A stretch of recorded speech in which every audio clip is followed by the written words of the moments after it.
مفتي صاحب محترم، یو کس چارسدې نه سوال رالیږلی دی. هغوی وایي چې عمران خان راغلی و چارسدې ته، اول ته جلسه کې د تقریر کولو، تقریر کې دا وایي چې دا زما ایمان دی چې زه دا پاکستانیان زما څومره هم چې دي دا ټول به لا اله الا الله نه ازادوم.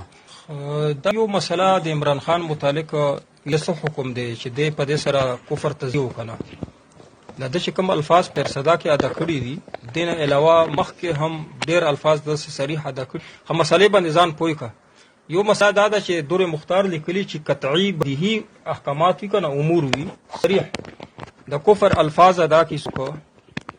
نو اوس د چې کفر الفاظ ادا کړي د کفري الفاظ دي چې تاسو کلمې نه آزادو. کلمې نه دا مطلب آزادول دا دي چې کلمې به عمل نه کوو، یعنی مونږ به الحاد طرف ته ځو، سیکولرزم الحاد طرف ته بزو. کلمه به کلمې آزادول خدا معنا دي، دا خو صریح الفاظ دي د کفر دي.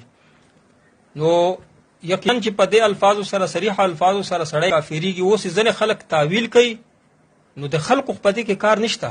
دا به عمران خان په خپل باندې وی چې ما سبت لسانی وشو، ما نه جبه غلطه شو، او بیا به وجود دې چې صحیح الفاظ یاد کړ کنه کده وی چې زمانه غلطي وشو، زما مقصد دا او تعویل یو، بیا به هم دې په ښکارا باندې په ویډیو چې ویل دي په ښکارا باندې به هغه خلکو ته تجدید ایمان به هم کوي، نه ایمان سر نه راوړي، او بیا په خزه باندې نکاح هم تړي.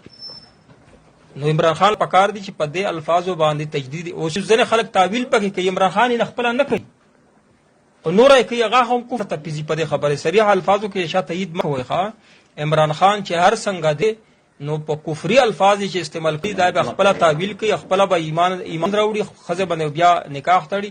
نور خلک چې د تعویل کوي نو هغه په دې باندې کافریږي. ورسره چې دا غبل ویډیو کې دی یو کس دی دینه مخ کې دی او د بل ویډیو کې د خپل ویلو جی چې زه د نبی د سیرت نه تاسو آزادوم، او دا هم صریح الفاظ نو صریح قطعی بدیهی الفاظو کې تعویل نه چلیږي. عوامو ته چې توای چې تعویل کوي نو سړی به تعویل کوي، قادیانی به